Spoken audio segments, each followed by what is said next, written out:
King Charles received what might have been an unexpected birthday present yesterday, a phone call from his estranged son, Harry. It's reportedly the first time they've spoken in 6 months, and a source said the King was happy to take the call. Also on his special day, the King and Queen had a busy day of engagements, including opening a new food waste project in Didcot, probably really after his own heart. Joining me in the studio, Talk TV's royal editor, Sarah Hewson. I mean, he loves all that kind of thing, food waste, he'd love that. Yeah, it absolutely brings together multiple strands of the royals' charitable work. Yes. The environment, food waste, homelessness, for example. So we're looking pictures here of the King and Queen at a food distribution centre just outside Oxford.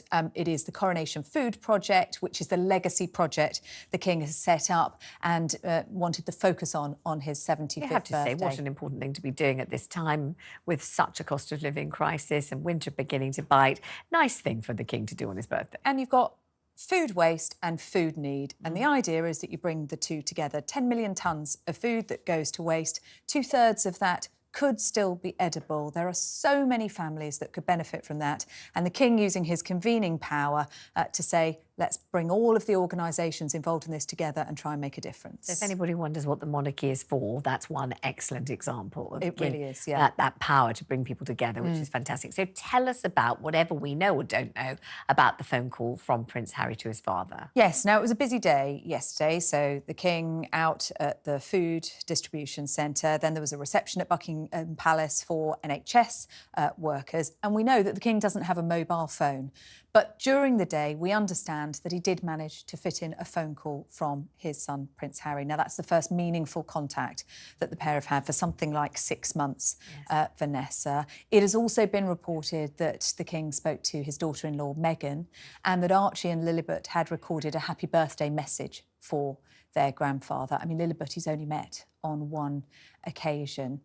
Now, after the call, we understand that plans were made for another phone call within the next week or so. So this is being seen as an olive branch and potentially a thawing of relations. It has to be a good thing. I can't believe anyone would think anything else. It has to be good to speak to your 75-year-old father on his birthday, and it has to be good to have another phone call in the pipeline. That's all better than nothing, isn't it? Much better, but still so little, isn't it, after all these years? Yeah, and I think the fact that these phone calls have to be scheduled, it tells us this isn't a family that operates in a normal way.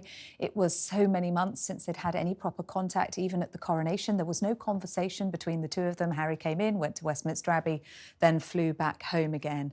But as soon as we've got this talk about an olive branch, we've also had an excerpt of a book released today by Omid Scobie. Now, this is coming out later on this month, Vanessa, called Endgame. And I think the excerpt that was published in People today just lays bare how big the chasm is between Harry And just in his case family. people aren't sure who Omid Scobie is, he's the journalist who is thought to have the ear and the voice of Harry and Meghan. He seems to be their favoured source of information. Often described as Harry and Meghan's mouthpiece in the UK. He previously wrote the book Finding Freedom, and he has this new book, Endgame, which is about the fractures within the royal family and, as he calls it, the challenges for the monarchy in the modern world. Now, in the particular excerpt that's come out today, it details what happened around Prince Harry on the day of Queen Elizabeth's death. And it talks about his phone ringing in the morning, that he had no insight before that the royal family were preparing for the Queen's final hours, that he eventually took the call and it was his father who told him to get to Balmoral as soon as possible, and that Prince William was arranging transport with his uncles Andrew and Edward. Then the book claims that Harry tried to make contact with his brother William and any efforts to make contact were ignored. So he didn't manage to get on that flight because it was radio silence from his brother, according to the book. He eventually sorted his own transport. We know he's talked about it in Spare, but when he got there, it was too late and he found out on a news alert on his mobile phone that the Queen had died. Gosh. Goodness me. I mean, had we suspected as much when, you know, he arrived in his own plane, and it did seem very, very lonely, and it seemed, you know, the whole family was uniting at this time, and Prince Andrew was enfolded by everybody, and everybody was kind of represented, and he was so far out on his own. Did we suspect that maybe nobody told him which flight to get on? We We certainly knew from Spare that Harry was left to his own devices and got there late. And as he was coming into land, the plane had to circle because of bad weather. He received a message from Meghan saying, "Call me ASAP." And then he realised that his grandmother had died. In this excerpt from the book, it claims that there were discussions going on between the Sussex camp and Buckingham Palace, with the Sussex camp pleading with Buckingham Palace to delay the announcement so that Harry could be told by his father, but that they decided they couldn't wait any longer, went with that announcement at 6:30, and then Harry found out. And finally, 1 minute we have left. Is Sarah Ferguson, Duchess of York, is she going to be on I'm a Celebrity, Get Me Out of Here? No, she says, very definitely. This was reported in the Sun newspaper today that there had been discussions going on between Sarah Ferguson and the I'm a Celebrity producers who were desperate to get her. And my goodness, wouldn't she have made for fantastic viewing? And actually, she's good fun. She's great fun. Very entertaining. She'd have been great company in the jungle. And the hope was that she'd have some fantastic stories to tell. The report was that she didn't want to go in because she didn't want to talk about her former husband, Prince Andrew, and so they reached a stalemate. Her camp have come out today and said absolutely no discussions, no approach made. It was never going to happen. OK, end of. No discussion. She won't. Hello, Royal Sussex Squad family. Welcome back to the channel that stands for truth, compassion and the unwavering strength of Harry and Meghan. Today's story has got the media buzzing. A phone call between Prince Harry and King Charles. Yes, you heard right, a phone call. But what's even more interesting is how the press is trying to spin this into some grand reconciliation narrative.